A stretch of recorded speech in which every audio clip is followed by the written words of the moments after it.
شروع اللہ کے نام سے جو نہایت مہربان اور بے حد رحم والا ہے۔ اور اپنا ہاتھ کھینچ نکالا تو وہ بھی اسی وقت ہر دیکھنے والے کو سفید چمکیلا نظر آنے لگا۔ فرعون اپنے آس پاس کے سرداروں سے کہنے لگا، بھئی یہ تو کوئی بہت بڑا دانا جادوگر ہے، یہ تو چاہتا ہے کہ اپنے جادو کے زور سے تمہیں تمہاری سرزمین سے ہی نکال دے، بتاؤ اب تم کیا حکم دیتے ہو؟ ان سب نے کہا، آپ اسے اور اس کے بھائی کو مہلت دیجیے اور تمام شہروں میں ہرکارے بھیج دیجیے جو آپ کے پاس علم والے جادوگر کو لے کر آئیں۔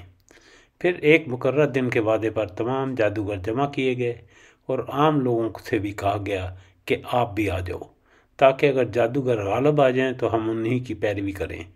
جادوگر آ کر فرعون سے کہنے لگے کہ اگر ہم جیت گئے تو ہمیں کچھ انعام بھی ملے گا؟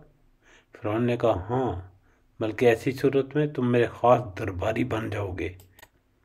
حضرت موسیٰ علیہ السلام نے جادوگروں سے فرمایا، جو کچھ تم نے ڈالنا ہے ڈالو۔ انہوں نے اپنی رسیاں اور لاٹھیاں ڈال دیں اور کہنے لگے، فرعون کی عزت کی قسم، ہم یقیناً غالب ہی رہیں گے۔ اب حضرت موسیٰ علیہ السلام نے بھی اپنی لاٹھی میدان میں ڈال دی، جس نے اسی وقت ان کے جھوٹ موٹ کے کرتبوں کو نگلنا شروع کر دیا۔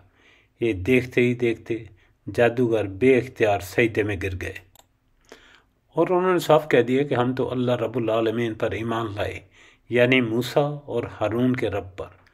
فرعون نے کہا، میری اجازت سے پہلے تم اس پر ایمان لے آئے، یقیناً یہی تمہارا بڑا سردار ہے جس نے تم سب کو جادو سکھایا ہے، سو تمہیں ابھی ابھی معلوم ہو جائے گا۔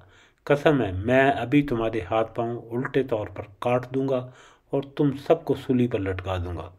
انہوں نے کہا، کوئی حرج نہیں، ہم تو اپنے رب کی طرف لوٹنے والے ہی ہیں۔